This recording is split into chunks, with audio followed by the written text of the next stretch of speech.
Should I do the introduction again? No. Good evening. I'd like to call to order the joint meeting of the Planning Commission and Historical Preservation Board for February 28th, 2023. Could we please have a roll call?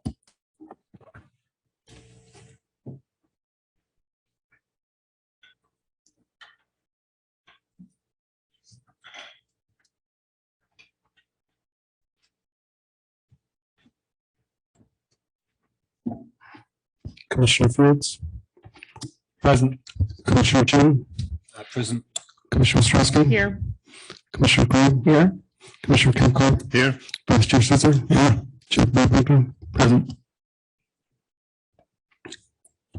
Board Member Moore.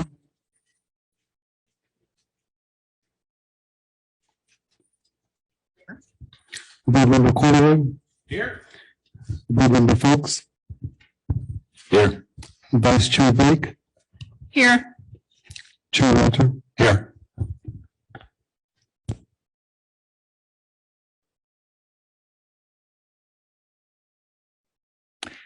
Thank you. By way of introduction, my name is Adam Bookbinder. I am the chair of the Planning Commission. For this meeting, we have one item on the docket. I believe Daniel Fama is presenting. Take it away. Thank you. Let me share my screen here. Okay, so this is a special joint meeting of the Planning Commission and the Historic Preservation Board to conduct a study session on the Historic Preservation Ordinance update. So I'm, of course, Daniel, Senior Planner. I'm also serve as the staff liaison to the Historic Preservation Board. So the purpose of this meeting is to present the Planning Commission a high-level summary of the Historic Preservation Board's preliminary recommendations on the Historic Preservation Ordinance update. The Commission will consider the update later this year, since the Historic Preservation Ordinance is part of the zoning code, and any amendment to the zoning code requires recommendation by the Commission to the Council. So in order to preview the board's work, we felt that it was appropriate to hold a study session in this format to provide an opportunity for some dialogue. Additionally, the Commission can provide commentary and recommendations that we will also carry forward to the City Council. In terms of meeting organization, I will provide a brief-ish presentation, and that will be followed by HPB comments, and then any public comments that we may have, and then Planning Commission questions and comments of staff. So in terms of background, the City Council in August of last year added an update to our department's fiscal year 2023 work plan of a focused historic preservation code update that focused on creation of new penalty provisions. And unfortunately, this had to do with a historic building that was unlawfully altered to such an extent that it needed to be removed from the city's historic resource inventory. This revealed the need to create new penalty provisions to ensure that such an occurrence did not occur again. And then related to that, there was also a need to tighten and clarify the permitting requirements so that any new penalty provisions could be enforced.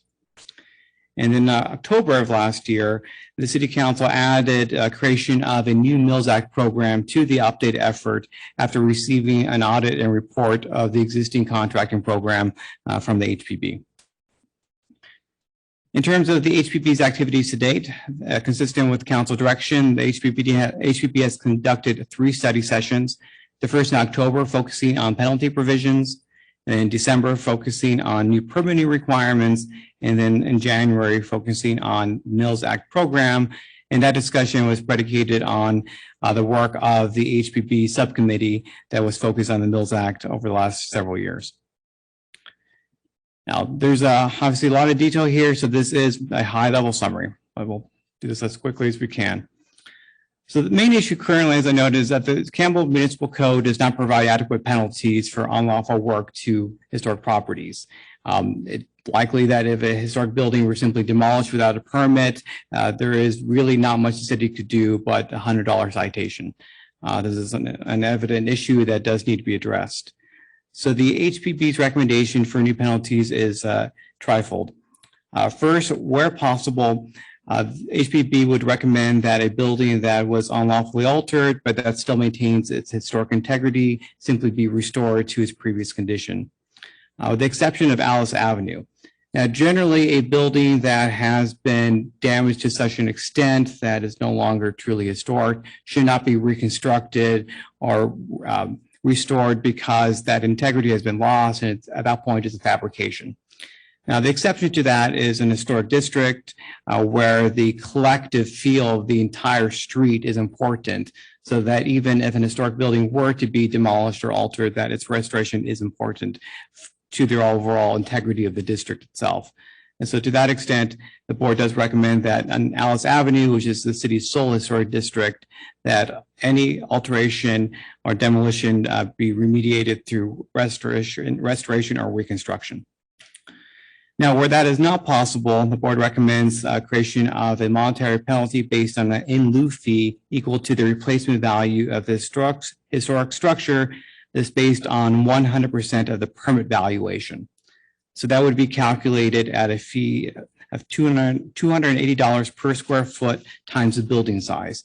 So that generally would result in a six-figure fee that we hope would be enough of a disincentive to prevent any unlawful activity from occurring. However, in addition, in situations where that six-figure fee may not act as enough of a disincentive, the board also does recommend a development limitation on a property that was subject to unlawful work that effectively freezes the property to the current standards that were effective at the time that structure was demolished.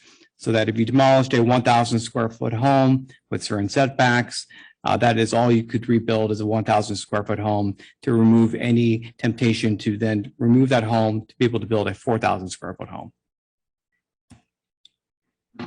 And then in terms of permitting, the existing permitting requirements are somewhat ambiguous and do require greater clarification so that, that they can be fully understood so homeowners don't accidentally violate them. And also while we were added to create a more expeditious manner to review routine activities. So the table below shows the HPB's recommendation. The permitting process builds on the existing permit process and clarifies some of the dividing lines of the type of work that can be done. With this proposal, we're clearly trying to define what work is exempt from any planning division review entirely, what type of work can be reviewed just over the counter by a staff planner under a permit process called a certificate of appropriateness. And then we're proposing a third tier of the existing historic resource alteration permit mechanism. And so these tiers would address different levels of work. The first tier would not even go to the Historic Preservation Board. That level of work would be approved at the administrative level by the director on the existing administrative review decision-making process. Work that is a bit more expansive, that does require board review, would go to the board for a public hearing and recommendation to the director, who would then effectively affirm the board's recommendation on the application. And then for more unusual, atypical situations where a building may be substantially altered or even potentially proposed to be demolished or relocated, those applications would require separate hearings before the HPB and Planning Commission for recommendation to the City Council. And then lastly, the current Historic Preservation Ordinance has a mechanism known as a zoning exception, and that allows for deviations from development standards in order to promote the preservation of an historic resource. Currently, that requires City Council approval. The board is recommending that they be pushed down to the Planning Commission consistent with the variance, however, with a recommendation by the HPB. Now, I'm not going to go through all of this, just wanted to highlight what this spreadsheet is. So as part of the board's efforts, we identified all the different things that one could do to a home, from a new roof to adding a window, expanding a window, adding a door, and then actually itemizing what type of permit requirements that would trigger. And so we're hoping that this provides a lot of clarity for the future. Currently, this level of detail does not exist, so it often becomes a case-by-case determination on behalf of staff on what type of approval is required. And then lastly, as noted in your packet, the city had a very limited Mills Act program. So Mills Act is a state law that is effectuated at the local level Fundamentally, it allows a property owner to reap property tax savings and use those savings to reinvest into the property as a way to help offset the cost of owning an historic home. The current program is currently closed. It was limited to a maximum of 10 contracts. The City Council originally, in the end, approved 11. They indicated at the October meeting that any expansion of the program to allow additional contracts would need to come under a more tightened program that was clear and what type of improvements were going to be allowed moving forward. Specifically, they indicated that the program should foster structural, architectural, and historic integrity of the building, and that are not everyday expenses common to homeownership generally. And so from that direction, the board has provided several recommendations. Just in terms of general eligibility, per state law, in order to be eligible for a Mills Act, a property needs to be listed on a local register or the state register. And we are recommending that we also allow potentially eligible historic properties to be added, to be eligible for a Mills Act, provided that they also concurrently apply to be added to the city's historic resource inventory. This would serve as an inducement for property owners who have properties that are not currently under historic protection to voluntarily add their properties to the city's historic list. And in terms of consideration criteria, minimally require that 100% of the savings of a Mills Act contract be reinvested into the property. And that's currently the way the previous program was structured. And then also to get to the council's desire that effectively more important, bigger ticket projects be financed through Mills Act program, require that at least $100,000 in expenditures be proposed by a work plan under a Mills Act program within a 10-year period. And moving into number of contracts, we're recommending that we get away from a numeric limit instead of have an annual limit of contracts beginning at 5 per year to allow somewhat judicious review of these applications without creating an arbitrary limit of homeowners who may actually need the tax savings to restore an old home. And then in terms of contract duration, this gets a bit technical, but generally speaking, the board is recommending that all contracts have a minimum allowance of 10 years, which is the minimum required by state law, but no more than 30 years. That's tied to the number of years needed for a homeowner to recoup the cost of their investment back into the property so that they can be made whole. So if they need 15 years for the savings to recoup the cost that they're telling the city that they're going to spend on the historic home, then that homeowner would be entitled to a 15-year contract. And then in terms of qualifying improvements, this is where it was revealed at the council meeting. There was somewhat of a disconnect between what the program was created to do and what the council's expectations of it were. The council felt that there may have been some appropriate use of funds in terms of elective interior remodels, such as bathroom remodels, kitchen remodels. And so we wanted to do a deep dive to identify the type of work that would be eligible under a new Mills Act program. And that's what the second spreadsheet does. This goes through all different types of improvements, interior, exterior, and site improvements that could be done to a home, and identifies if they qualify as a structure integrity improvement or an architectural / historic integrity improvement, or would simply not be eligible. So the board did go line by line at their January study session and to make some revisions to staff's recommendation that this spreadsheet does reflect. And then in terms of next steps, this is in the 4th meeting on this current effort. Following this, we are scheduled to go to the City Council at their April 4th meeting to confirm direction of the HPB's recommendations, share the Plan Commission commentary on this matter, and then request their authorization to begin preparation of a formal ordinance. That ordinance process will take several more months of review. It needs to be prepared by myself, reviewed by the City Attorney's Office, and also reviewed by the state prior to it being brought to public hearings before the HPB and the Planning Commission, and then eventually with the City Council, with hopefully adoption and implementation towards the end of the year. And with that, we can provide opportunity for the HPB to provide their comments before we do Planning Commission questions of staff. Thank you. Chair, would you like to take it over? Can you hear me all right over there?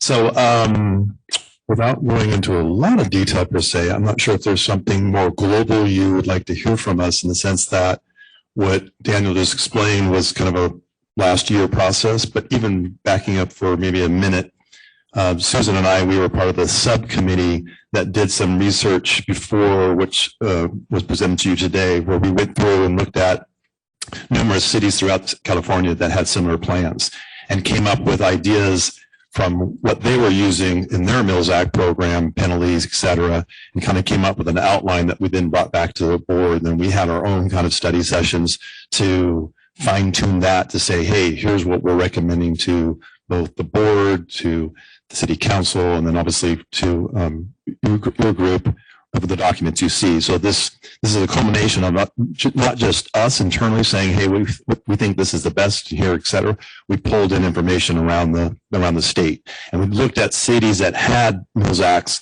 much longer than ours. I mean, we only started this, I think it was 2011, when we kind of officially adopted the Mills Act and then brought it forward for inception. A lot of these cities, Pasadena, San Francisco, et cetera, they've been having Mills Act and or strong historic preservation committees since probably the 50s, 60s, 70s of some sort. So we've been pulling in all that information. So what you're seeing today is a culmination of all that information.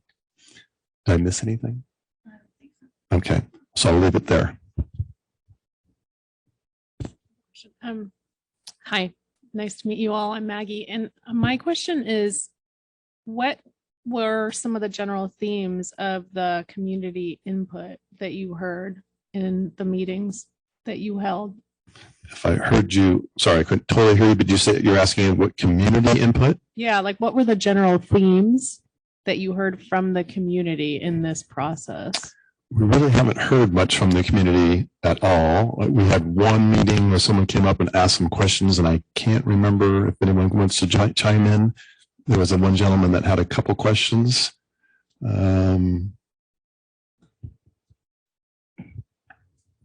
Hi, my name is Rob Cordaway. We did have a couple of guests in consecutive months, which was kind of fun to see. There seemed to be an overwhelming desire or interest to have a lot of leeway as to what expenses would be considered eligible. And I'm sure that people to my right would agree, living in historically significant homes, that kind of anything you do, there's just more maintenance, right? And so what we found was that people wanted to kind of make it a little bit more liberal as far as the list of eligible expenses, because they say, well, I'm making a big investment in this home. This home's 100 years old. This is a little bit tougher than buying a brand new place, and so we kind of had to balance that, being sensitive towards that with having some discipline, and we think we struck a good middle ground, because essentially, and this was agreed upon when we met with City Council in October, and this was a comment I was going to make. So you sort of, that was a good lead in. I appreciate that. That we pretty closely align the eligible expenses to typically things that would require Historic Preservation Board approval to get done. So it's not just, doing something minor to your bathroom. It's eligible expenses are things that are significant that would typically require a permit. So I would say the community input, in summary, was to kind of make it a little bit more liberal, but we wanted to have some guidelines and make it a little bit more codified. Thank you. And if I could just add something, this is Mike Folks, member of the board. So in a lot of the review that our subcommittee did, it was really understanding how our program was being run here in Campbell, which is very similar to a lot of cities, which is we have 10 contracts if you get one, you win, right? They last in perpetuity, or at least they used to, right? So even if you sold your house, it would just continue with the house. And you'd have a huge tax advantage. You're supposed to send an annual report, some of which were done, some of which weren't. They went to the county assessor, and the county assessor, that was it. We never to be seen again, never to be reviewed by anyone. And so obviously the council was concerned, hey, we need to tighten this up. And so a lot of what kind of the thought process in this current plan is that many more people can take advantage of it. It is not a windfall for, your neighbor gets a huge tax break and you don't, even though you have the same historic Alice Avenue house. If you have a project, you can apply. You understand, really, are you eligible or not? Because it's a hefty fee to apply for the program. Before it was just, again, black box. First come, kind of first serve, and then they get filled, and that's it. With the current plan, you go those up to 5 a year. They all are reviewed at the same time, so you really are kind of comparing. And they're going to have different terms because really, somebody who puts on a $200,000 new down to the studs roof is going to have a different issue than somebody who's really wants to do some porch maintenance. And so there's but we really try to make it clear what are the criteria that are the most important to the city, so that when you put that application, you have a pretty good sense that yes, I fit all these all these provisions, or I don't. And the idea is that we'll have more homeowners who can take advantage of it because we have so many historic homes that are really in bad shape. And hopefully we see all the benefits to the community and that program expands. Because again, the nice thing about it is, these are tax dollars that are not really local dollars. There's a lot of state dollars that are supporting that homeowner. So in some ways, it's actually kind of taken from Sacramento and supporting our local homes here. So that's just kind of some of the background. And just to follow up on that, how was 5 contracts per year decided upon? You've got some good guidelines in terms of streamlining the process. What is the limiting factor in that decision? So that was somewhat arbitrary. And I say that because we've been limited to only 10 contracts since we started this in 2011. So now we're 2013. So we're 12 years plus later, and we just now got to the 11th one. There hasn't been a big draw for the Mills Act. And so to quickly go back to your question about community involvement, one of the biggest struggles that we've had is getting the community to see the benefit of the Mills Act, HPB and everything, and how we are trying to help the community in providing these services. So we haven't done this in a few years, but we used to do outreach programs and events and other things to bring people in and show them how great your historic home is, how great historic Campbell is, et cetera, et cetera. And it really has not grown. So when we had the Mills Acts available, the first one we had took 2 years before someone would reach out to it. So it was a struggle getting them. But once we got to number 10 and 11, there was more people who got excited about it. But the city council said, no, we're only doing 10. But they allowed one more this last year, or 11. So when we started this, we're saying, well, this is our suggestion. Obviously, city council has to approve it. So we're saying, hey, why don't we go and request 5 a year? And then again, it's going to be a discussion with city council if they're going to allow that. If they want more, great. A lot of cities don't have limits. Pasadena, San Francisco. So they have hundreds of Mills Act in contract. We have 10.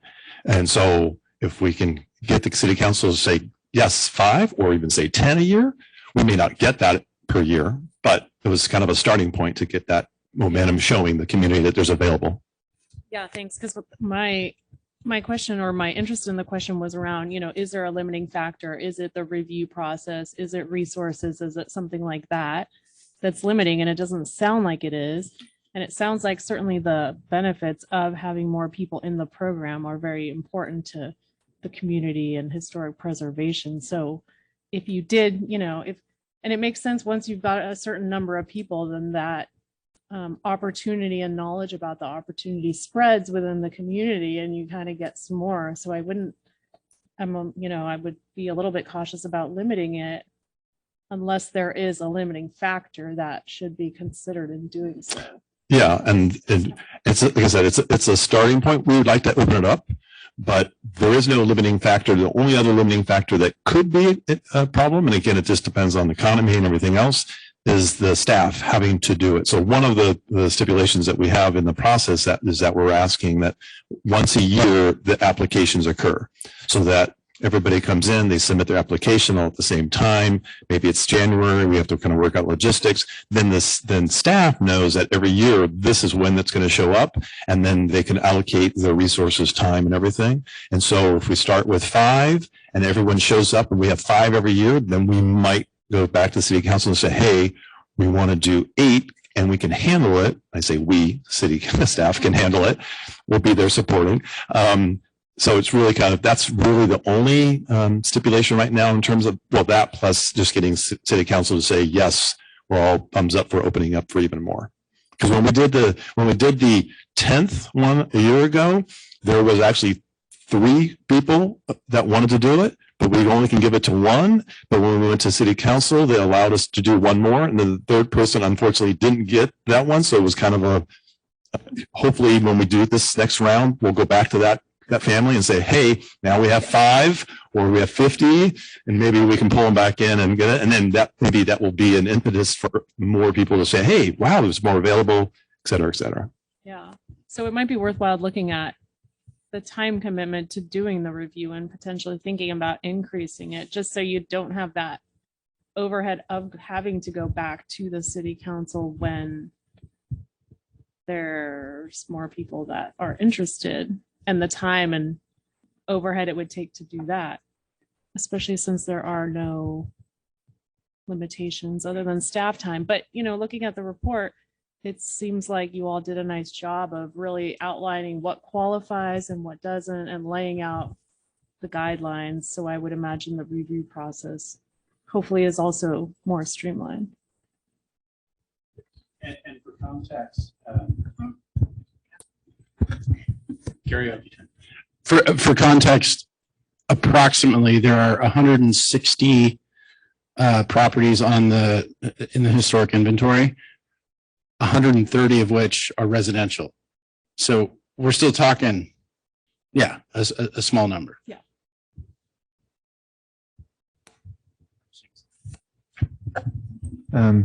So since you said let's go this way and then we'll go this way. So Stuart.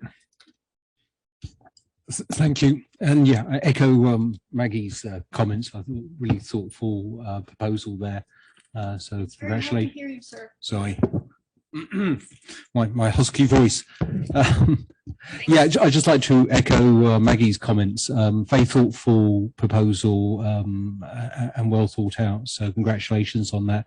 I had a couple of questions on the monetary penalty. Who decides whether a reconstruction is feasible or not? There's some wording about the community development director, but I don't know whether that actually talks to who says the place can be rebuilt and who says it can't be. So I can actually answer that. So that would be the city's contracted historic advisor. Thank you. And maybe the second question. The penalty rate of $280 per square foot. Is it possible to make that index linked to inflation? It actually would be, because that's the valuation that we charge for a building permit, which is indexed. Okay, thank you. And my final one, and I probably should know this. What happens when with things like SB9? If somebody wanted to knock down their historic home and just say, I want to put 4 houses on top, right?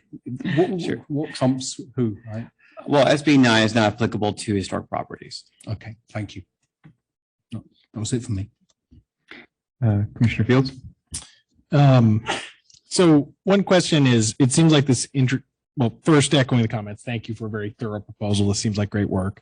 It does seem like it introduces like pretty significant penalties to the properties in question that the people may not be aware of. So there's an outreach campaign, but I guess I'm just curious, like, this does seem like a pretty large maybe change to their understanding about what they can do with their property, where the old model is slap on the wrist fine and this new thing is like hundreds of thousands of dollars. So I guess like not having heard much community input, I wonder what else the plan is to make sure people are aware of a change like this, because it seems pretty significant. And I'm also curious how like a new home buyer for one of these homes would become aware of like city provisions or anything else. And then my probably technical follow-up question is on the penalties, if the person just doesn't do it, like what actually is the enforcement for someone not doing it? Like I read the penalties very clearly, but it wasn't actually obvious if whomever just said, I'm not going to do this, like what the enforcement mechanism was. I don't know if Daniel wants to jump in on this, but in terms of the first part of your question, part of it's going to be when they come to do a remodel, and they come to the city here to say, this is what I want to do. This will now be part of the doctrine of the city. And I'm assuming that then the process will be something that identifies that, hey, there's the penalties, just like there's any other penalties listed, but I don't know that for a fact. Like if you're coming in for a building department, most cities, I don't think they tell you automatically, hey, if you don't do these, here's your penalties. It's kind of at the back end, but I don't know in this particular case, because it's related to the historic, maybe there might be a little bit more, hey, just be aware, make sure you follow these things. Here's the penalty of it. I think as a overall, once we get this whole new system in place, us as a group, that's going to be one of our marching orders to say, hey, we have 5 Mills Acts a year. Here's all the important information needed about the Mills Act, which will be penalty. We just ran into it this year with a house that we had to deal with. So now it's in our mind that, hey, we want to make sure every time we see somebody, just to remind them, please tread lightly so that you're not caught in this little quagmire of penalties and other things that might happen to their homes. And I can add to that as well. But that is something the council did opine on. So at the end of this effort, we will be recording the DPR form. It's the official historic inventory form on the title of all properties, so that prospective buyers are aware of it's a historic property. We will also be conducting more outreach. We have actually noticed all of these meetings to all the homeowners. Unfortunately, we haven't had a great response, but we will, once the effort is done, pretty much outline all the new provisions that are in effect to give everybody fair warning. Thank you for that very thorough answer. Yeah, and if I could, just to make folks from the board, part of this was, as you said, how do people know? I think the idea is part of this is a little Santa on the side of the homeowner, right? This is not somebody who just missed a form and oops. And that's why there's, staff has a lot of different choices in how the penalties are. This is really for people who know they're on the list, do repeated terrible things to their house to get off the list, because they know once they're off, they can scrape their house and build a new house. And we've seen cases of that. And so I think really the harsher penalties are really to avoid that, which right now is basically, a fairly easy thing to do in Campbell, unfortunately. Thank you. Thank you. Commissioner Gray. Yeah, this has been really so interesting and fascinating, and those answers really helped, because really my main questions, and I think so. I am struggling to understand the dynamic, and we were kind of getting there with some of those questions and answers. And I wasn't sure that the 10 mills contracts that I didn't know if that was yearly or in perpetuity, but now I know it's in perpetuity kind of a thing, or whatever the year limit is. So one thing on the theme that we already talked about, I was kind of assuming that one of the limitation factors, and I was just assuming this, and I guess I'm wrong, but I thought one of the limitation factors, why there's only 10 and why we're proposing 5 a year, would be the lost revenue to the city and the state and the county and whoever gets the property tax revenue. But apparently that's not a limitation factor in this. When the program was first created, it was unclear how much of the tax loss the city would take. Now it's very clear that really when it comes down to it, the city only receives 10% of every sale of every property tax dollar. So the loss is relatively nominal to the city. For the city, but the state and county and whoever Correct. gets those taxes. But that's really not a criteria that we've used in Campbell as a limiting factor. Well, that was the I guess. concern of the council Okay. 10 years ago when the All right. program was Okay. It created. was. Okay. And then, and again, so we have 144 properties on our HRI list. And we were giving we had 10 mills contracts, and now we're talking about 5 a year, so we can build that up. But I just don't, I'm still trying to understand, how about the people? I mean, if you have an HRI house and you want to make some improvements to it, why would you not? I mean, you would naturally want the Mills Act contract, would you not?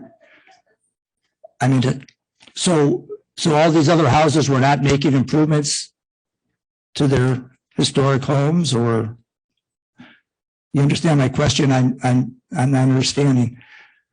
You're right there with us. You can come join our board and you can help us out. Yes, Yeah, this yeah. is one of our plights that we've been dealing with since day one. When I was mentioning earlier about our little get-togethers and bringing in the homeowners, we'd reach out to the HR groups and have them come. And we went to the Ainsley House and we'd have little shindigs and talk about this. We get a lot of enthusiasm and then chirp, chirp, chirp, chirp, chirp from the next year.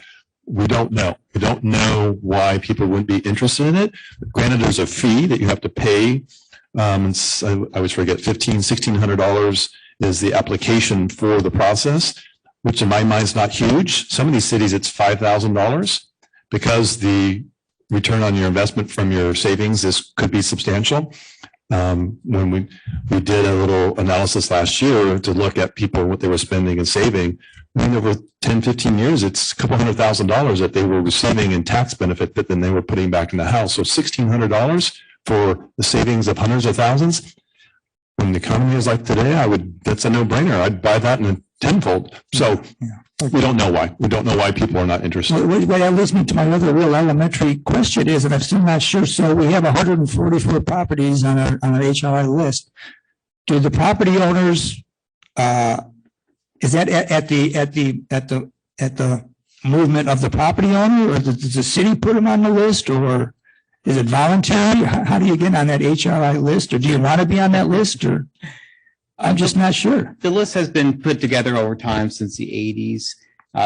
As currently constituted, the code does now require the property owner to authorize being added to the list, which is why one of the recommendations is to offer a Mills Act contract in exchange for voluntarily adding your property to the list.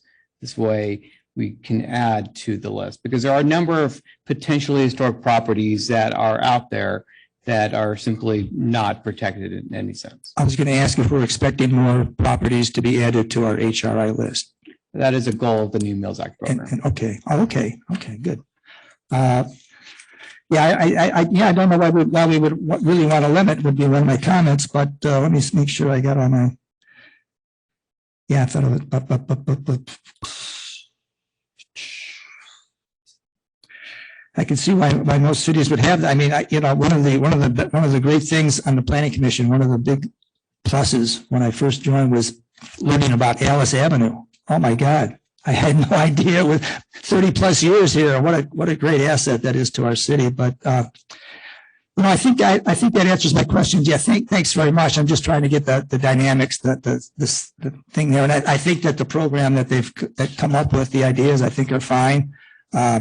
I don't know that we particularly want to limit. I don't really see why, if it's not a revenue issue, at least at this time. And I think we do want to have penalties, because I think people, obviously, I mean, those historic resources are historic resources. We don't want to lose them. So I think all the measures that we put in are pretty good, and definitely want to tighten it up. And I'm glad that we're doing it.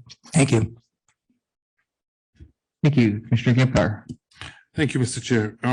First, I want to thank you. You guys have done a great and diligent job putting this together, and I just want to commend you.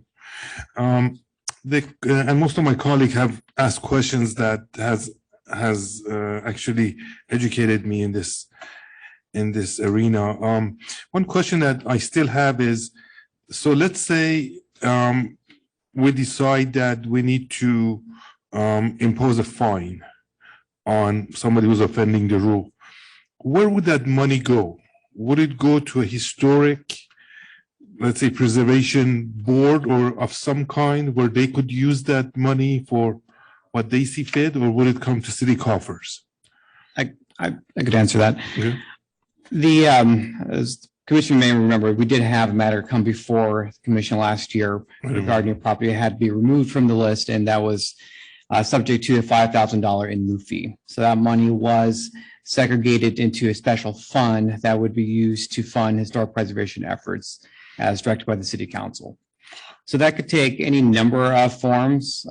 The council could authorize those funds to be used to conduct surveys of older properties.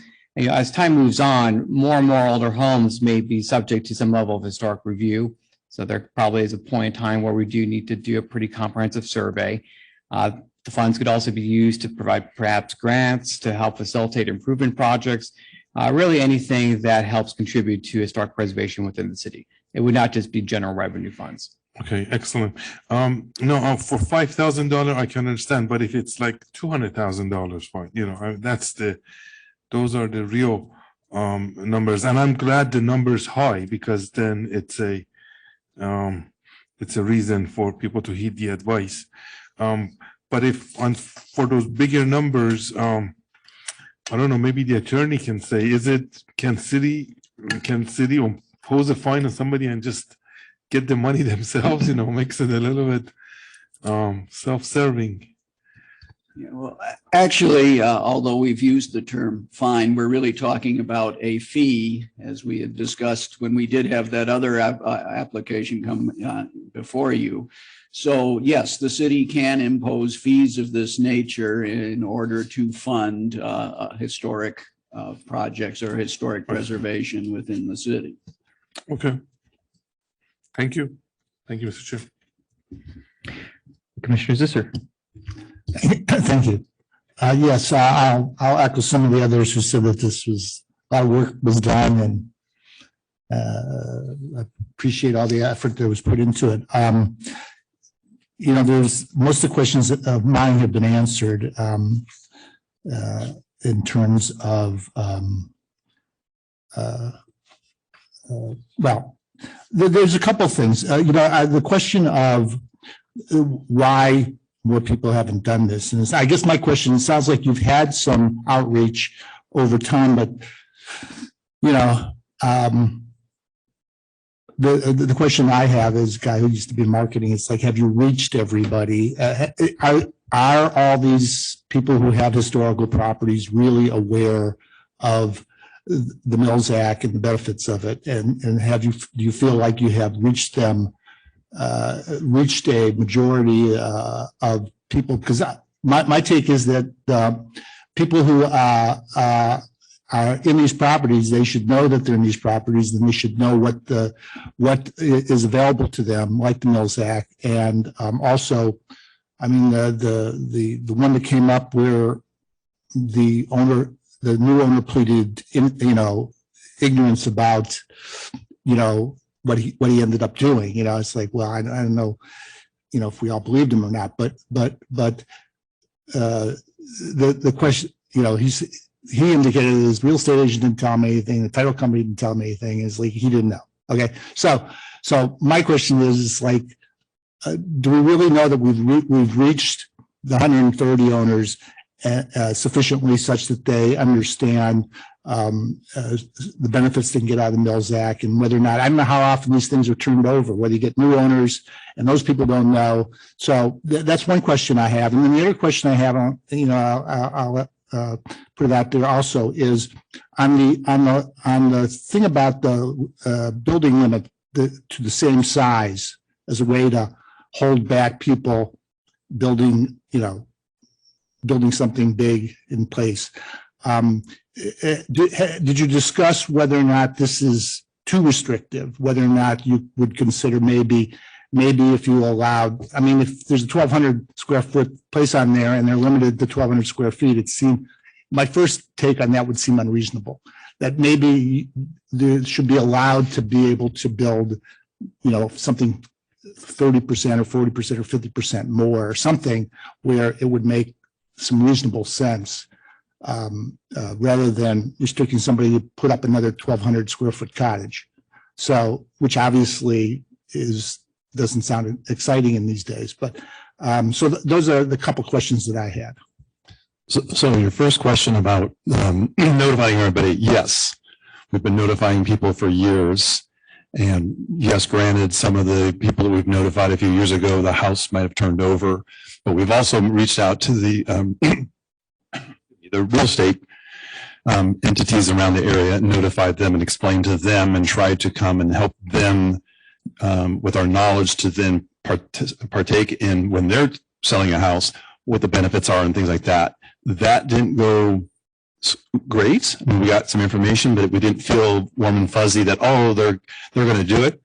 So there's a mixed bag, but also part of it is there's a number of homes, I remember, that are renters. So it's going to the owner who is just renting to, in my opinion, to make $1, probably doesn't want to spend the money to refurbish it.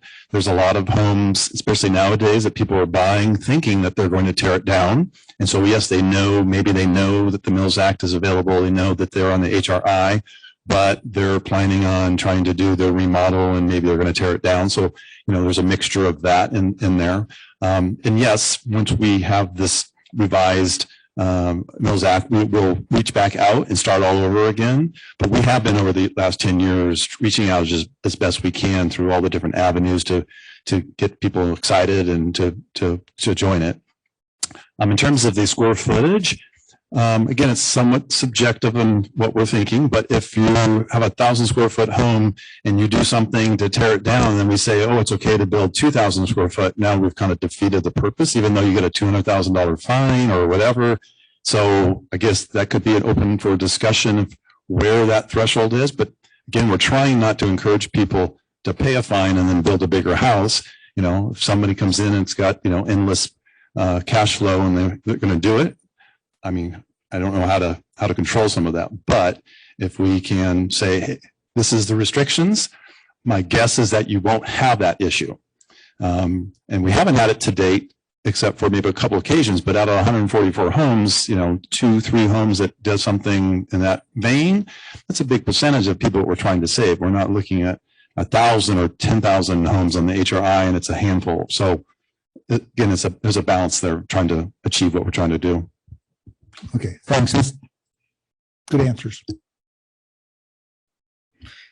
Thank you very much for your time and for coming tonight. I appreciate the specificity of the work that you've done, and especially making most things that should be ministerial. I appreciate that the only things that wind up at planning commission or city council are things that are really out of the ordinary. So I think that's well planned. I have a couple of questions. What is the process for being delisted, and is it ever used? If a property owner does not want to be listed. I can answer that. So that the rescission process requires an application to planning, and that goes to the HPB for a recommendation to the city council, and then also to planning commission for a recommendation to the city council. If the planning commission and HPB disagree on their recommendation, then the city can require a formal historic resource analysis on the structure. Okay, and has this been used? Well, it had been used recently with the homeowner who damaged his property. And previous to that, one homeowner did go through the process. The council rejected it, directing her to work with the city on some of the improvements that she wanted to do on her property instead. Okay.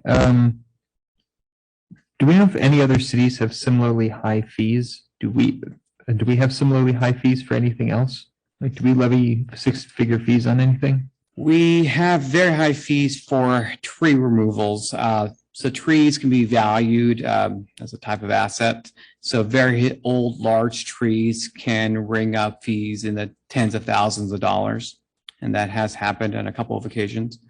In terms of comparable fees to this, yes, the staff report that was prepared for the October 26th HPB meeting did actually provide numerous examples of other cities who have fees that fall within this range. Thank you. I will admit I only read the planning commission packet and I didn't A lot of go back and material. read those. I have a question about the development restrictions.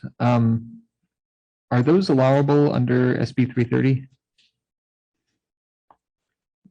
They seem like they would reduce the zoned capacity of a parcel. That's probably never been tested in court.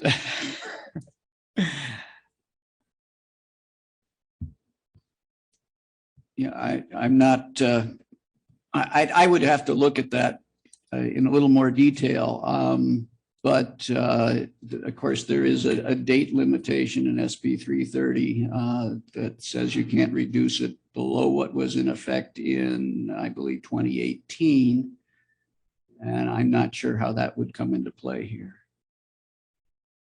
Okay. Can I just clarify, George? So for SB 330, there's multiple provisions, and is this the provision equitable to downzoning a residential property?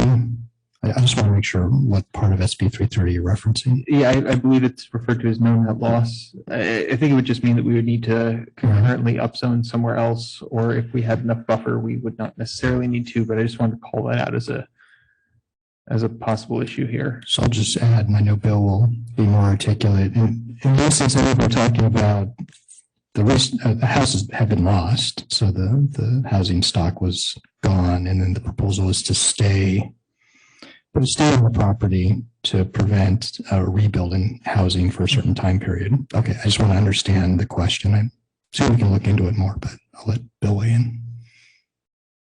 Okay, Rob just confused me. What provision of the historic preservation ordinance are you thinking imposes a new limitation? The stay on development, in addition to the fine, the description of you cannot build a house that is larger than the one that was previously there. I don't know that that's a new provision, is it? In the historic preservation ordinance? Well, that's what's being proposed. That's what's being proposed, but isn't that similar to what's already there? No? Okay. Well, yeah, we'll have to take a look at that. Please do. Thanks.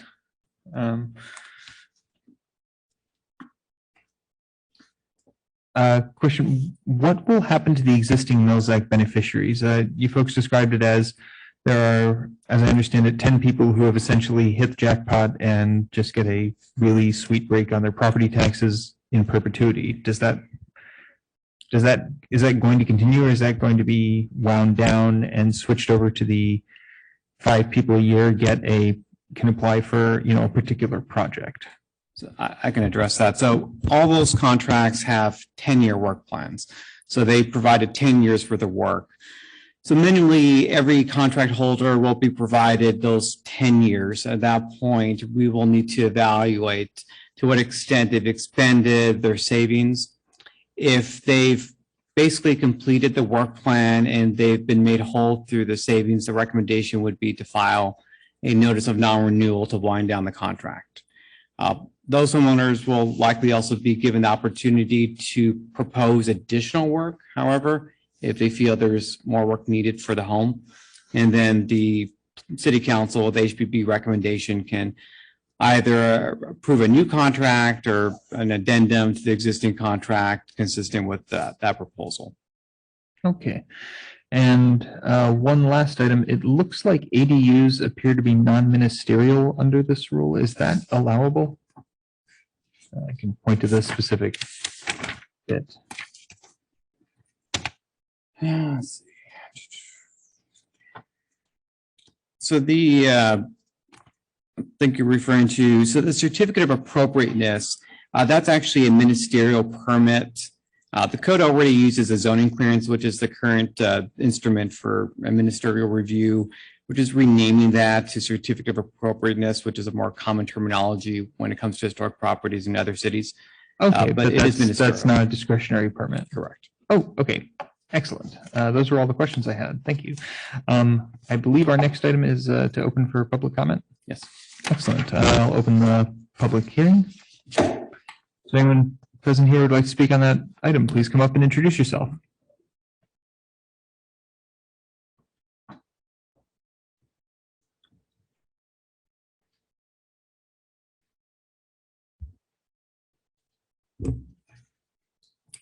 Good evening. My name is Indu Adhikari. I came here a few times during the different sessions. Now I'm more familiar with the historic board and city council and different meetings. This is my third time. I think I came to participate in this meeting. I live on 91 North First Street, that's across from this building. We bought this house a couple of years ago, and I was told like it's historic, the list, those things. I was a little bit excited. Wow, historic, like that will be nice to live. And where we have been living right now, after we purchased, we did a lot of repairs, like minimum. We took a permit from the city, like minimum like a 200K plus expenses so far for the maintenance kind of thing, not something fancy to the building. It still requires a lot of repairs.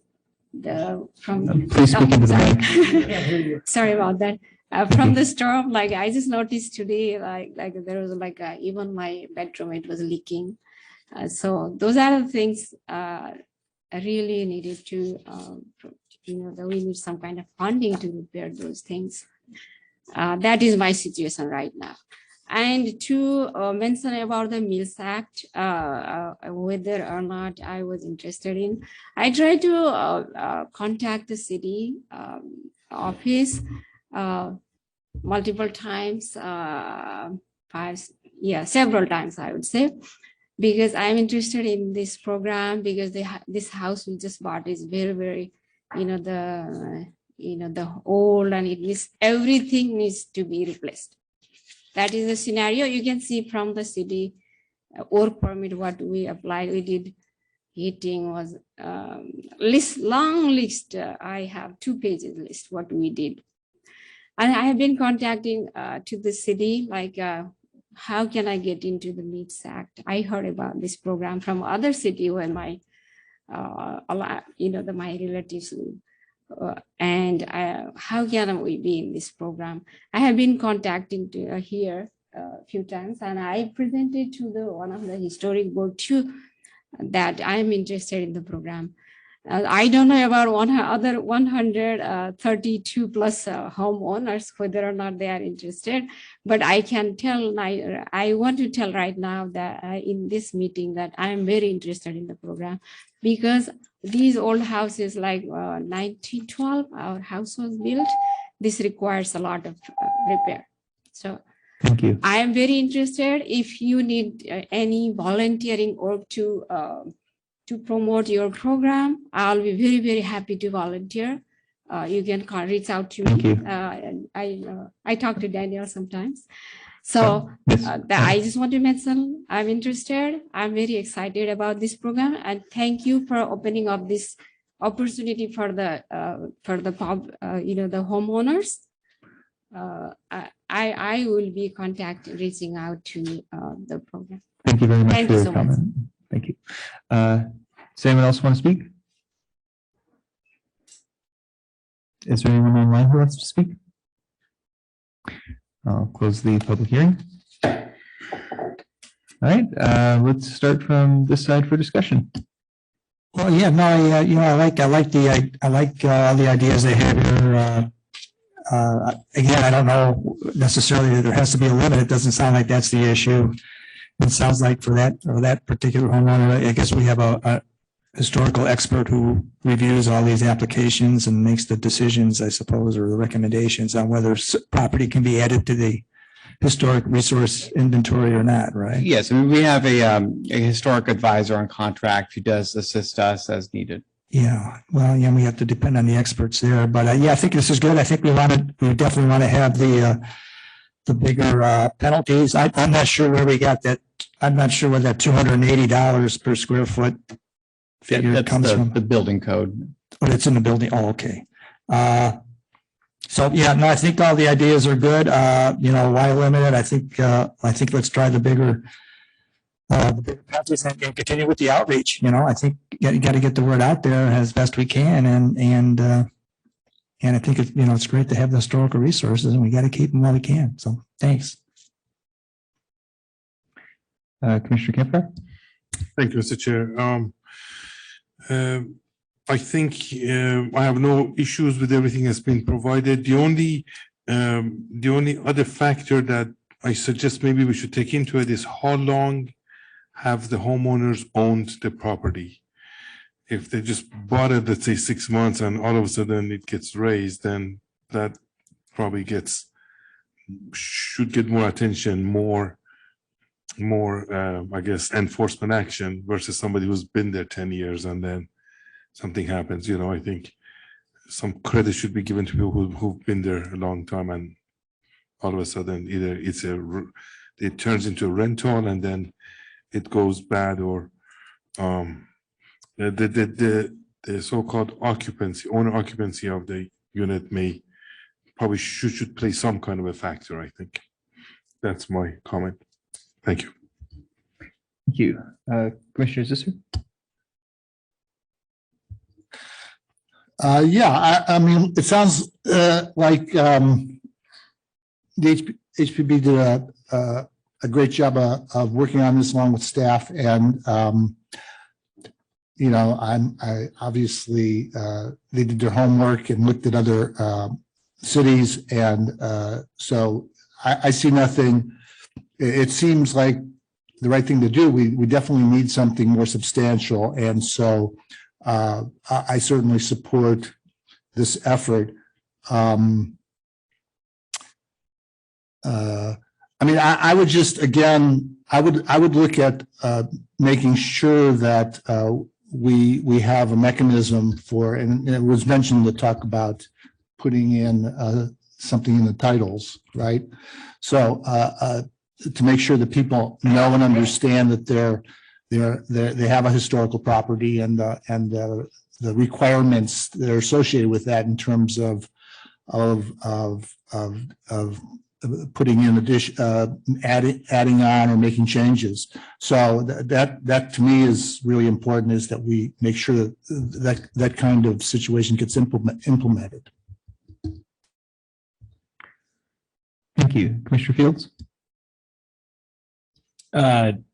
Same comments as this. The only thing I think I would add, not exactly the same, but there's this earthquake bolt and brace program the state runs, which I signed up for. But when I tell people about it, they think it's like too good to be true. Like the state gives you money to do this reinforcement. And I've found that to be sort of a similar problem of like, wait, actually you could get back. And they've done a pretty good full court press. Like I became aware of it through like a social media thing and read more, and it took me a while. So I guess my only take is it's a really hard job, but that like outreach and whatever the city can do to post on social or through channels to encourage is super helpful, because I think this is a tremendous benefit to people. It just, I think it almost seems too good to be true.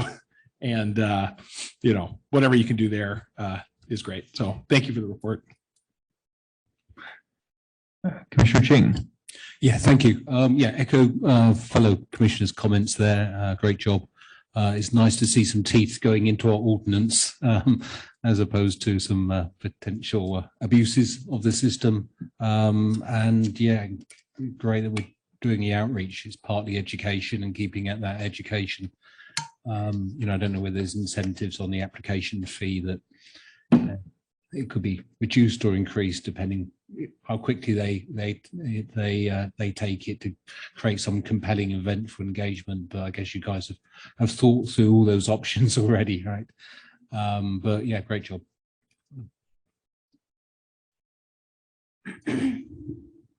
So I just wanted to, and I actually had this thought earlier as I was reviewing the category of scope of work and what's eligible and what's not eligible.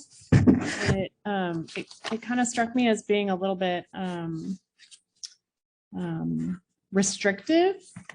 And, the comments from the community member kind of reinforced my thinking when she mentioned, it's a very old building. There's kind of a lot that happens to it.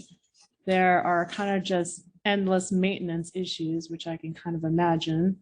And my house isn't even as old as most of these. So a lot of the items that are eligible are kind of structural integrity items. And it seems like once you get to the point of having structural integrity items, the whole rest of what needs to be done is kind of in shambles too.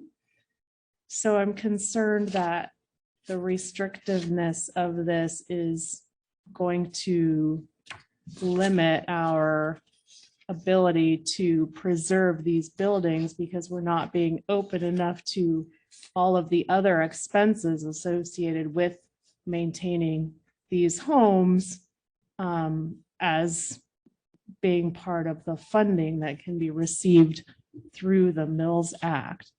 So I understand based on what I heard that, some people were maybe taking advantage by, doing bathroom work, but fundamentally they probably have, maybe 100 or a 60-year-old bathroom that needs to be worked on. And when the building is so old, there's just a lot of other expenses that go into doing that bathroom. And, I saw in here that some of the electrical work is also not eligible, but many of those buildings are going to have knob and tube type electrical that certainly are going to need to be updated per code. So when you get into doing a project, even though it's a small project, it's kind of you open up the walls and there's so many other things that are going to factor in and add to the cost of that. So people who are living in the homes and kind of committed to keeping them up, I would say I definitely honor their commitment to doing that and certainly would highlight and recommend that we make it as affordable and streamlined as possible to enable them to do that, especially since, we've only got not that many of these homes that we're talking about anyway. So the probability of, a lot of being taken advantage of through the program is, you kind of have to weigh what's the risk to opening it up versus what's the benefit to the community and having the preservation opportunity for these folks who are living there and owning those properties. So that's what I would take maybe a second look at. Thank you. The comments I have are, now that you brought that up, I want to make sure that someone wouldn't be able to accidentally incur these fees by simply not being able to afford the upkeep on their house, which seems like not the outcome we're looking for. For context, the lawsuit I was looking for was last year in Culver City. Single-family homes a single-family zone had the allowable FAR reduced, and that was judged not okay. I feel real iffy about the high fees. I feel like this is somehow going to backfire on people. I can't really back that up, but I'm worried about it. I do very much appreciate the specificity of what's allowed. I really see what City Council was going for, and I think you folks did an excellent job in terms of these are major upgrades or restorations, and that's what we want to use Mills Act money for. And having sort of a rolling application is way, way better than, a lottery that you win once or never. So I think that is a very, very good change. And those are my thoughts. Staff have anything else, or are we all set? Yes, we're all set unless there are any outstanding comments from the board. Your comment about the restrictive of what we're allowing for Mills Act construction and projects and things like that. One of the things too is that as our board, we are looking at the exterior of structures. We're not looking at the interior of structures. So whatever a homeowner wants to do in a house that was built thousands of years ago on the inside, we don't have the jurisdiction for that. We're only the exterior. So the Mills Act is in our view, is garnished around trying to make sure the structural integrity, fire life safety elements of the house are there, so they stay, and not worry so much about are they paying for a new Delta faucet in their bathroom, et cetera, et cetera. So we're trying to make sure we're preserving the structural integrity of the house. Now, with that said, when we went through the list, we realized that there's going to be, like you said, there's going to be casualties of, hey, we have to do foundation work on this house, therefore it might, trickle into this bathroom's cracking and whatever. So I can't remember exactly, and Daniel can jump in, but we tried to put some clauses in it that, hey, if there's these things that you have to do to structurally upgrade it, you have to electrically upgrade it for safety, that these things also give us some little wiggle room. So everything that's in there is not necessarily hard, fast, this is it 100%. We tried to put in some latitude discretionary items. So if someone comes to us and says, hey, we have to take the whole siding off the side of the house and reframe it because of dry rot, and my bathroom's right there and all the tiles going to come off, therefore we want to retile the bathroom or whatever, then we probably would say that seems a reasonable work plan, because you're trying to do the structure of the house and fix everything that's kind of a cause and effect. So we're trying to keep it a little bit flexible as much as we can in those regards. Thank you. The only thing I would add is that my main concern, my other concern is the development restrictions as a penalty. First off, 20 years seems like more than is required, and I'm concerned about whether it's allowable. And that's everything I have. So with that, consider this meeting is adjourned, and we will take a 3-minute break and then begin the regular Planning Commission meeting. Thank you for your patience.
Okay.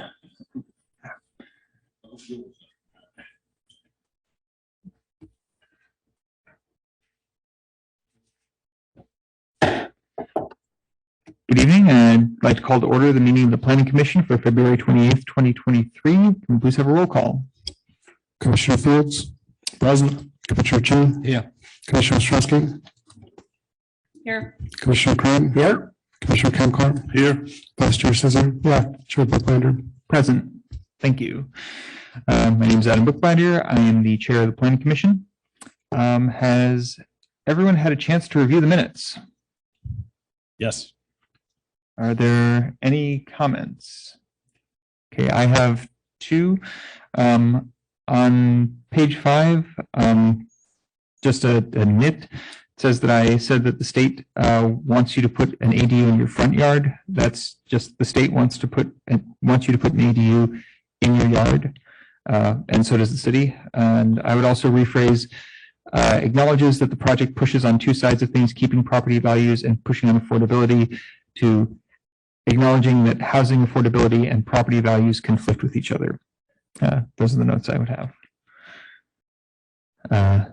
That's what I have. And we have one item. Do we have a motion for? I'll move to approve the minutes of February 14th. A second? Second. Can I have a roll call, please? Commissioner Fields. Aye. Commissioner Chin. Abstain. Commissioner Ostrowski. Aye. Commissioner Crum. Aye. Commissioner Kamkar. Aye. Vice Chair Cesar. Aye. Chair Bookbinder. Aye. Thank you. Okay. Director Eastwood, do you have any communications, agenda modifications, or postponements? Excellent. All right. This is the point in our meeting where any member of the public may address the commission with an item not on the agenda. You may speak up to 5 minutes, but the planning commission may not take any action today. Would anyone like to speak?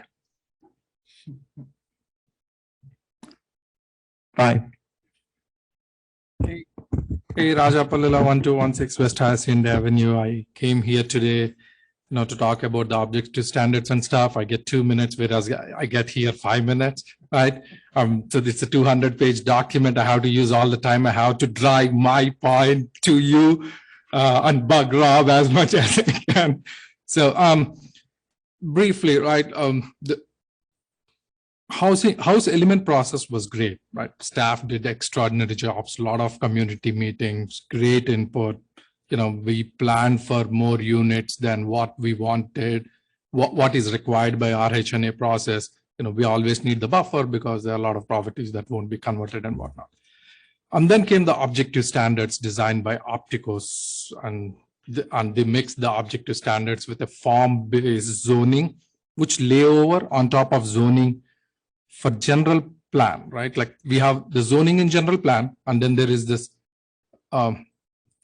form-based zoning, right? The T3s, T4, TNS on top of the, LMDRs and stuff, right? Now you're layering these stuff.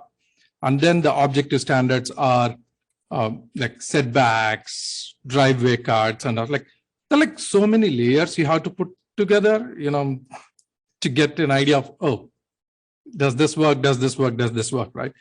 So I feel objective standards are not in sync, or they were prepared with no correlation study or checks towards the general plan requirements. Like, okay, the general plan said this is the zoning. And if I apply these objective standards, will we still be achieved direct? So please look through the packet. Pretty much everyone responded back saying with these objective standards, density cannot be achieved as per the general plan.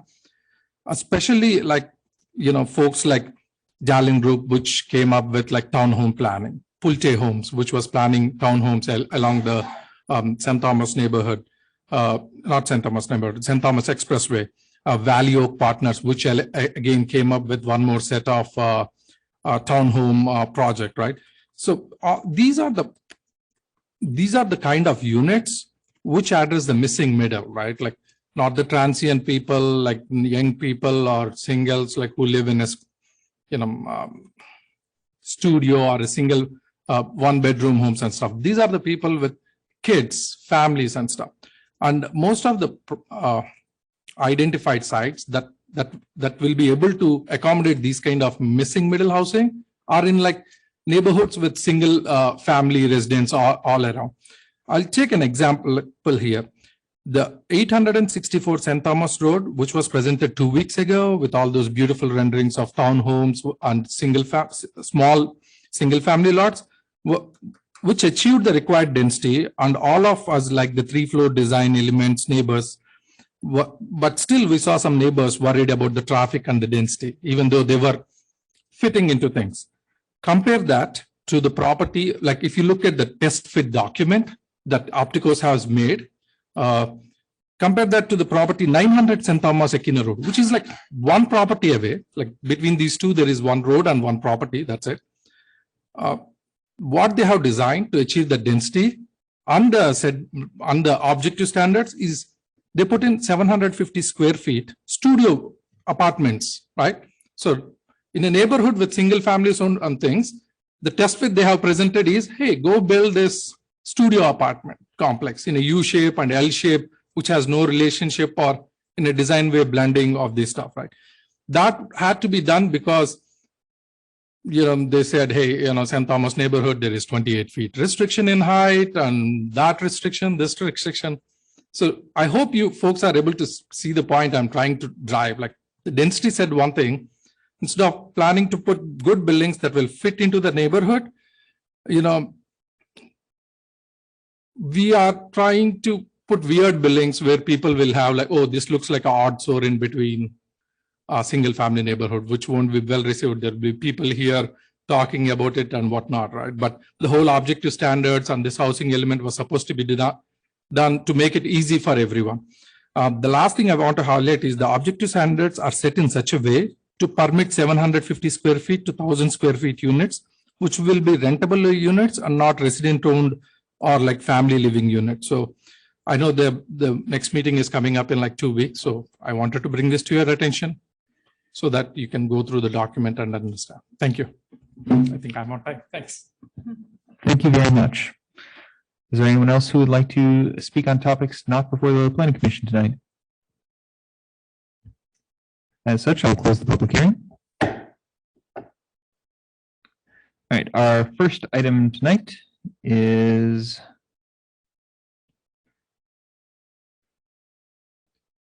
sorry, I had it up.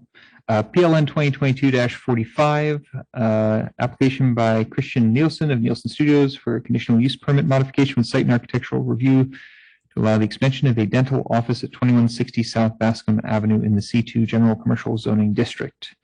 And our planner is Tracy Tam. Hi, thank you. Tracy Tam, Associate Planner, presenting on this item tonight. We do have the applicant in the audience as well.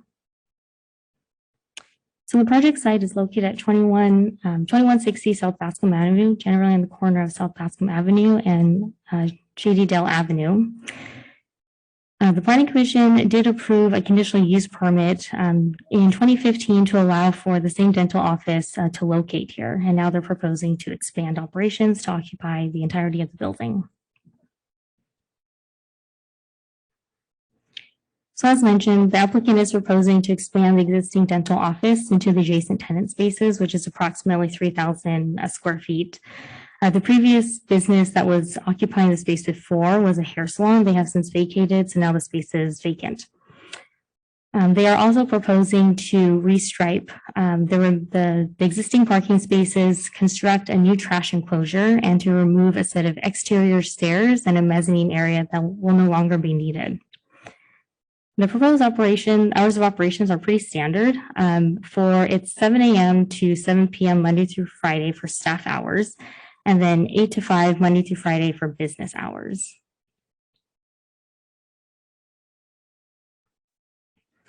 So what you see on the screen is the proposed site plan. The sort of gray shaded area is where the dental office is proposing to expand to. I do want to make one correction from the staff report. In the staff report, I noted that there are 3 existing trees in the parking lot when there are actually 5 trees. And that's sort of noted in like the yellow circles that you see on the screen there. The municipal code does require 1 tree per 8 parking spaces. So based on 43 parking spaces, 5 trees are required here. So the existing trees do satisfy the requirement.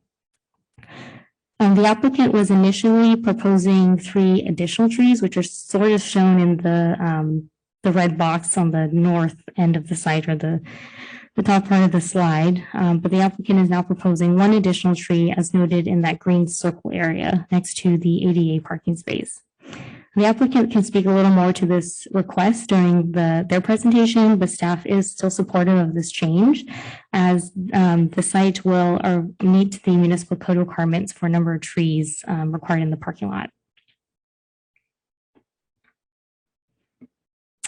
So this is the proposed floor plan. The portion that you see sort of faded on the left is what's there now. And the portion that you see on the right is where they're planning on expanding to. The expansion, a little hard to see on the screen, but the expansion does indicate a number of new patient rooms and staff areas for insurance, break rooms, things like that. So here are the existing and proposed elevations. So the top is the existing elevation, the bottom is the proposed. So you'll notice that there is a set of exterior stairs that led to like a mezzanine area that they're proposing to remove it. The previous tenant used to use this space. I believe it was the hair salon that used this space, but now with that space being vacant, the dental office actually doesn't need the space. So they're proposing to take out the existing exterior stairs in the mezzanine area, and that does actually lead to a slight reduction in square footage of the building overall. And then with this exterior change, they are proposing to re-stucco this area to match existing in sort of this gray greenish sort of color.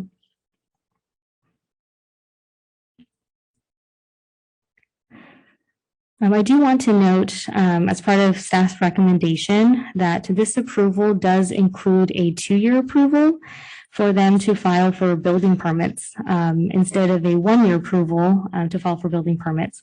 1 year is standard. Their applicant is requesting 2 that staff does support because the applicant is concerned with rising interest rates, cost of construction. So they just like additional 1 more year to be able to submit for building permits, to be able to secure the financing needed to construct this project. And with that, that does conclude staff's presentation. Here for any questions or clarifications needed. Okay, questions for staff. Let's start from this side. Commissioner Gray. Yes, Mr. Chair. So if they're closing off this, if they're taking off the stairs, is there access from the inside to that space? There will not be any access to that space. They won't need the space, so it's actually going to be demolished. Oh, I see. Okay, thank you. I was in a SARC meeting on this, I guess, back in November, and can we go back to I just want to be sure I understand the tree issue, to go back to the trees, we had the circles for all the trees. Because the issue came up in SARC about they didn't want to put in the 3 trees where the red is, right? And so they're meeting the requirements with the yellow and green trees, right? That's 6, and that's what they need to have. Actually, they need to have 5, and so with the green circle, they would have 6. So it'd be over the requirement. And so the trees on the top that we had problems with, those they're not going to happen, right? Because it was like too tight a fit kind of thing, right? Right. The applicant can probably speak to this a little better than I can, but they had noted that the planting area, they're concerned that it's a little bit narrow, and so it won't allow for the trees to properly mature. And so they were proposing to remove the 3 trees as shown in the red box, but they are proposing to add 1 more tree adjacent to the ADA parking space. All right. So we got that covered. We got that taken care of. So on the 2-year building permit, is it an unusual request? It's not unusual. We have granted it in the past, particularly when COVID first hit. A lot of people were not quite doing construction due to the social distancing laws. But a 2-year approval is not uncommon, especially in this case because of the rising interest rates and cost of construction, and the fact that the dental office has already been occupying the space, but now they're just looking to expand their business. So it's not uncommon for the 2-year approval. It has been requested in other applications before. All right, thank you. Commissioner Ostrowski? I don't have any questions. Thank you for the thorough report.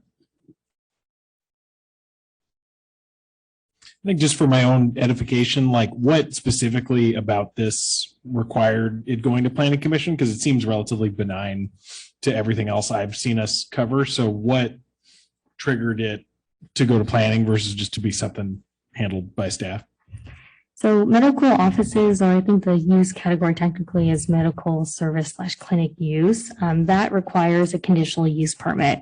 And it's the question, it's a great question. It's been asked before. Actually, there was an application a couple months ago, B12 Lab, if you recall, that they wanted to operate a medical office in an existing building, existing tenant space. The current code does require conditional use permits for all medical uses. It doesn't really discern between like a dental office, an ambulatory service, or something that would potentially have more noise impacts or traffic concerns. It just kind of bunches it in one general category. And so taking a look at this, this business and looking at our definition for it, it does fall within the medical service clinic use. And so therefore the conditional use permit is required. And in terms of giving feedback or iterating on the code, because the person who applied for that B12 clinic stood out that she was like, this is the only city I've had to do this in. Like, what would be the process by which, if we felt like we were getting a lot of these, we could consider something about the city's code? So I'll answer. Sure. As a department director. I mean, the commission and council can always request, authorize, direct a change in work plan to focus on zone changes. Under the current code, I believe actually staff needs authorization from commission and council to pursue a code change. As you're well aware, we have some massive code changes coming before you. Probably about 80% of that effort is focused on housing. And as you saw in the last meeting, there's a lot of restriction that permitting tends to streamline. We're doing some efficiency changes, especially in the PD zoning, that will minimize the number of projects that have to go to planning commission council. Our thought is to wait on changing codes that reference commercial and industrial development.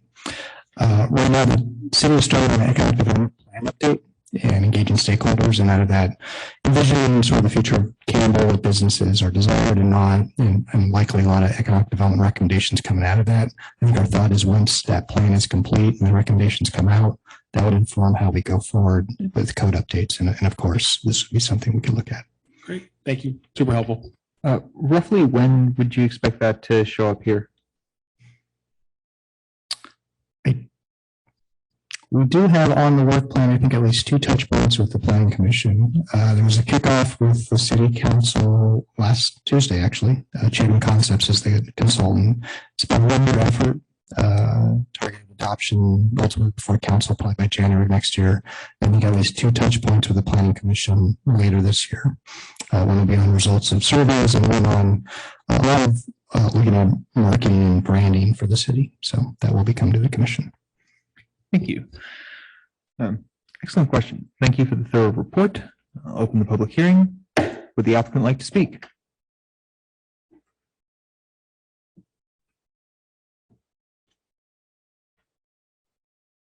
Two minutes? Awesome. I think generally we give the applicant a little more time, don't we?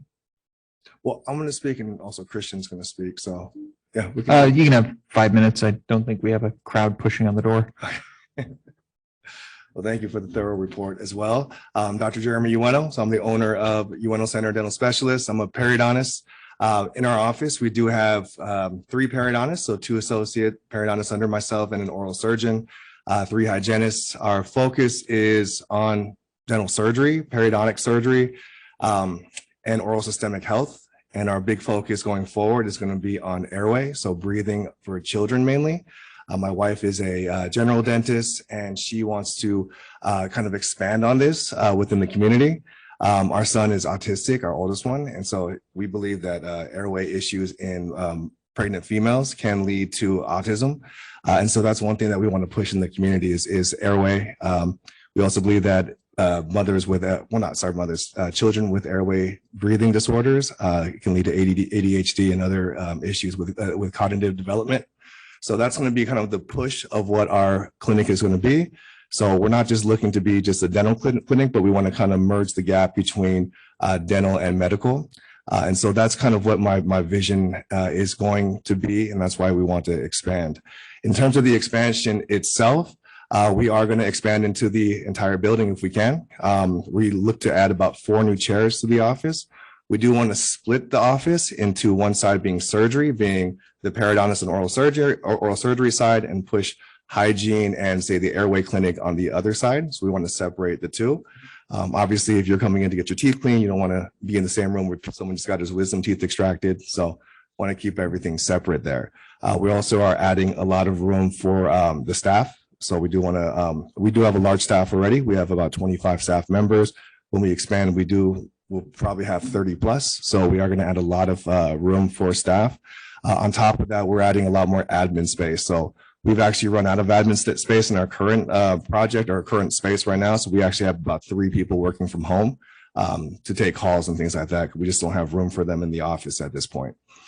In terms of the 2-year extension, the reason why we've asked for the extension, we started this planning project in late 2021, and I got my initial bids at that point.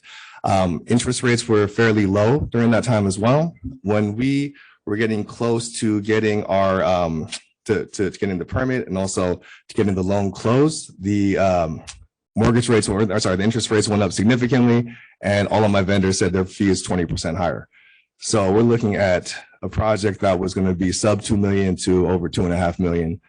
Then add on the increased interest rates. And so at that point, my office has 13 chairs right now, and we can operate at a high level at this point. So the expansion is not something that we need to do right at this moment. And that's why we don't mind waiting. And I'd rather wait for the building costs and the interest rates to drop down a bit before we move forward with the project. Thank you. Awesome. Any questions for the applicant? Why only 2 years?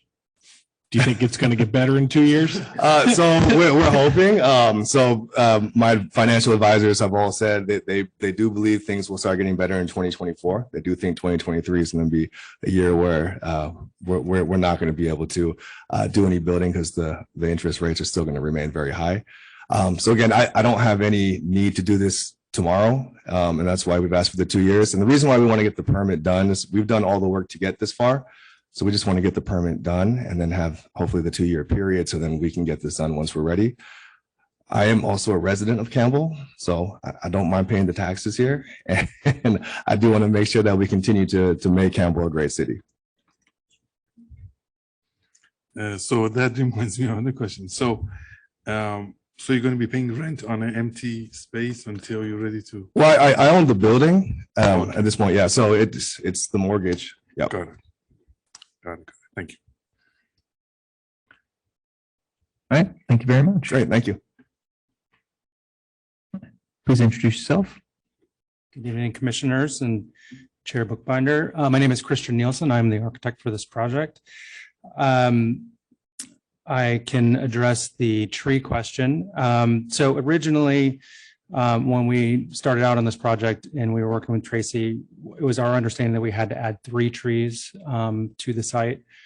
And so we went through the SARC. We went to the SARC meeting with the 3 trees shown on the north property line. And part of that meeting was to see if we can find some leniency within it, because it seemed excessive in terms of the scope work that was being done and having that many trees being required. And then through that process of the SARC, it became evident that the 5 trees on the property that were already there would actually suffice for the requirement. And so there was discussion around removing those 3 trees on the north property line, which I think is the right idea, because having those trees on the property line, also on the north side of the property, doesn't really do anything to shade any vehicles within the parking lot. So the discussion was that we could take a tree, and because there was an actual space where we could fit a tree in a landscape well that's next to the accessible parking space, and we could fit one there. So with that, we were meeting and exceeding the requirement by 1 tree. So we felt pretty good about that. So that's the tree issue. Are there any questions to that? Okay. I do have a question in terms of the 2 years, based on the question that came before the applicant. Is there an ability, or is there some sort of mechanism to allow for an additional year at some point, in terms of if things do change? Is it possible if these 2 years are granted, can a 3rd year be included at some point? I think staff would know that better than we would. So there is a process to allow for additional extension of time, but the applicant at that time does need to provide burden of proof to establish that there's been good faith efforts to move the permit forward, but that would also require planning commission to make that decision. And so any kind of extension of approval would have to be brought back to under current code, would have to be brought back to the planning commission to ask for additional time. And I just want to note that the extension of time is not to obtain a building permit, it's merely just to file for one. So it's a little less onerous. Okay, I appreciate that answer. Also, I'd like to hear that it's not to obtain the building permit, but it's actually just to apply. That does make it a little bit easier. And Commissioner Fields, I really appreciate your initial question about why this was before you tonight. I was recently a planning commissioner down in Santa Cruz, and I had some of those similar questions about some of the projects we were seeing. And I feel strongly about anything that can be done to make these processes easier for people within the community to build business in the community. I think whatever can be done to make that easier it would be a great opportunity. So thank you all very much. Thank you. Is there anyone else who would like to speak? Anyone online? All right, with that, I'll close the public hearing. Let's start on this side. Fully supportive of the project. I think this is the kind of thing I don't know that we need to review. So as we talk, like you mentioned, down the road, it seems like something we might want to carve out an exception for, because feels like a good addition to the city and supportive. That's it. Yeah, I'm in agreement, and thank you for the additional. Oh, I'm also in agreement, and thank you for the additional detail around the purpose and kind of goals of the clinic. I think that's very exciting. A great addition to the community and great expansion. Yeah, I'm full support of this. And I hope that the interest rates go down real soon. Okay. Same here, full support. I think you're doing a great job and can't wait till you're finished. Okay, and it looks like a good plus for Campbell. Thank you. Same thing. I'm also looking forward to reconsidering what needs to be discretionary or conditional and what can be permitted by right. But in the meantime, I approve of this project. Would someone like to make a motion? I'll make a motion to adopt a resolution reference attachment 1, approving a conditional use permit PLN 2022-45 to allow the expansion of a dental office, medical services clinic, US, in the remaining portion of a commercial building and associated site, i.e. restriping a parking lot and construction of a new trash enclosure, and architectural modifications, i.e. removal exterior stairs and mezzanine, finding project categorically exempt under section 15301 of the California Environmental Quality Act. Sorry, point of clarification. Just wondering if the motion includes the removal of the 3 trees to the north and allowing the tree next to the ADA space. Yes, it does include removal of the 3 trees and the addition of the 1 tree in the center of the parking lot per the diagram. Do we need to add the fact that we'll approve the 2-year permit period? I think that's in the proposal already. Is that right? Correct. It's already in the conditions of approval to say 2 years, just the tree component was not. Is there a second? Second. Please have a roll call. Commissioner Fields. Aye. Commissioner Cheney. Aye. Commissioner Tresco. Aye. Commissioner Crew. Aye. Commissioner Kemko. Aye. Vice Chair Cesar. Aye. Chair Bookbinder. Aye. That decision is final unless appealed to the city clerk within 10 calendar days. Congratulations. All right. With that, do we have a report from the Community Development Director? I do some quick things since you've ended early. So three things. Housing element update. So I'm not sure if I briefed you before. We had resubmitted our housing element to HCD as a Christmas present on December 26th. It's a review. HCD staff reached out to us in early January and said they'd reviewed the document and wanted to talk to us. We had 2 calls with them, and they said, I believe our report is planning commission, but it's a redo. They're very supportive of the document. They had requested just some additional changes and had given an indication if we made those changes, they would be willing to certify the document. So we made the additions to the document, given the shortness of time, we took it directly to the council. This is about a month ago. Council approved the changes, and we resubmitted the document to HCD.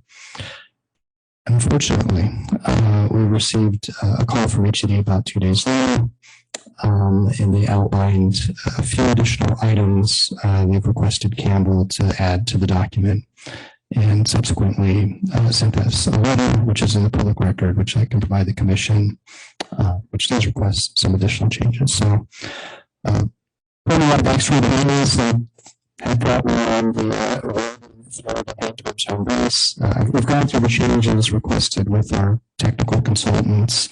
It's not huge, but a little different from what HCD had asked before.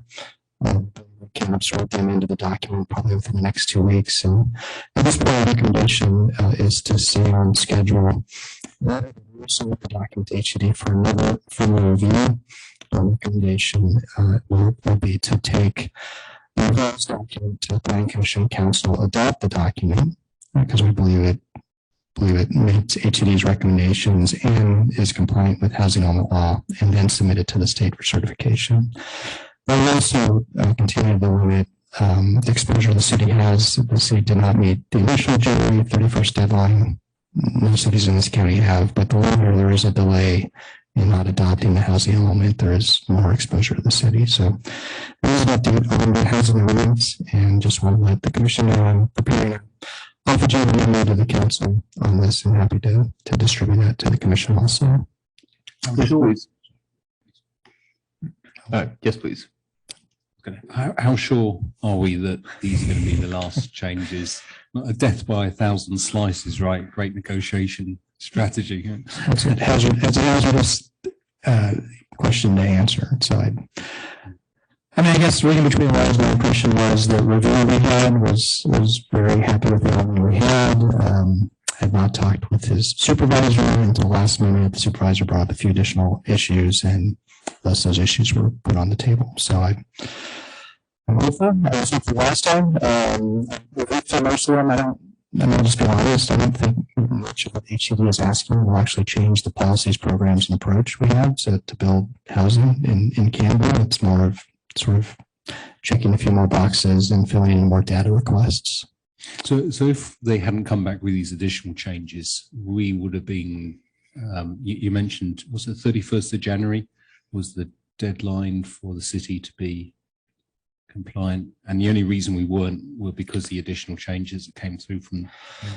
No, we, to be honest, we were not going to make that deadline. The challenge with Campbell is we've paired the housing element with the general plan and the zoning standards and the objective standards, and they're all very interlocking. And the combination of that work plan effort, as you've seen, it was just infeasible to adopt by January 31st. Our schedule has been to bring it to Planning Commission Council for adoption by the end of March, early April at the latest. And with these new requests from HCD, we had contemplated would that push that back. But given we believe that the requests are minor, we can still stay on that schedule. Thank you. So in terms of when we're considered compliant, if we submit this on, I think we were planning like at the end of March, and HCD accepts the changes we made, then we're considered compliant as of when we submitted it. I'll have to look, once we submit to the state, I'll have to look at the time period, but they could either say, A, your housing element meets housing element law, and we are certifying your housing element, or they do have the right to say, we looked at your document, you've adopted it, that's great for you, but we will need to make additional changes. And if that is the situation, we would have to bring the housing element back for readoption with the changes to the Planning Commission Council. Looking to our attorney to see if I missed anything. I don't know that you misstated anything, but of course there is also the possibility that for the city to take the position that the city finds it compliant, even if HCD doesn't certify it.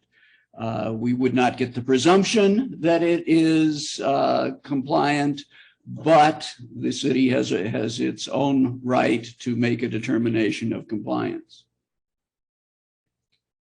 Thank you. Do we have a feeling of where we are in the type of list of cities in this area which have got the sign off, and are we close to being one of the first ones, or benchmarking horse race? Well, I'll just say in general in the Bay Area, I'm aware of 5 jurisdictions that have adopted and certified. I believe that's San Francisco, Emeryville, and I think 2 or 3 others. I can't blank on the names. Maybe San Rafael and 1 or 2 others. So none in this county, there's 15 cities in this county, have been certified yet. I do believe Mountain View and Sunnyvale are pretty close. If you're considering a horse race, sort of the same spot we are, but we would probably be one of the top 3 still on the schedule we have. So we're not going to be like the last city in the Bay Area to get certified. It's hazardous for me to provide any assurance to you in this meeting, but based on the feedback we have and the status we're at, and especially given the HCD reviewer, I'm not sure if I reported this to you, was recommending we apply for a pro-housing designation. It does seem in general, HCD has been very favorable to our housing element. That gives us a leg up in various grants and such, doesn't it? It would, yes, correct. That's fabulous. I hope we can do that. Okay, do you have anything else you want to add? Two more points. I'll make this pretty quick. So on this same timeline, I think Ken reached out to you. Do have to push back our scheduled special meeting for you for the housing element general plan, big shebang adoption, and just check your email if you haven't. We're looking for some new dates. It's 1 week back. We had a small delay, but we're keeping things generally on schedule. And then the last thing, Ken's gone through just all the training requirements, and we did note that I think it's 3 or 4 years ago, City Council adopted training requirements for commissioners. It appears right after that we went into COVID and the opportunities to train just evaporated. Came out of COVID, and I do believe Commissioners Zisser, Kamkar, and Davis are proceeding through that training. But for commissioners who haven't, our thinking is next year, we've pretty much exhausted our budget for this year, but next year, if you are able to sign up for the training, it would be good to have at least one of the planning commissioner trainings.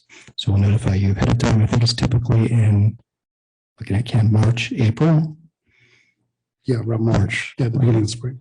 And so again, if you haven't done it, we'd recommend at least one training, and of course, we'll reach out to you ahead of time.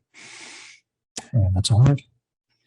Thank you very much. With that, I will adjourn to the next scheduled Planning Commission meeting of March 14th. Thank you all.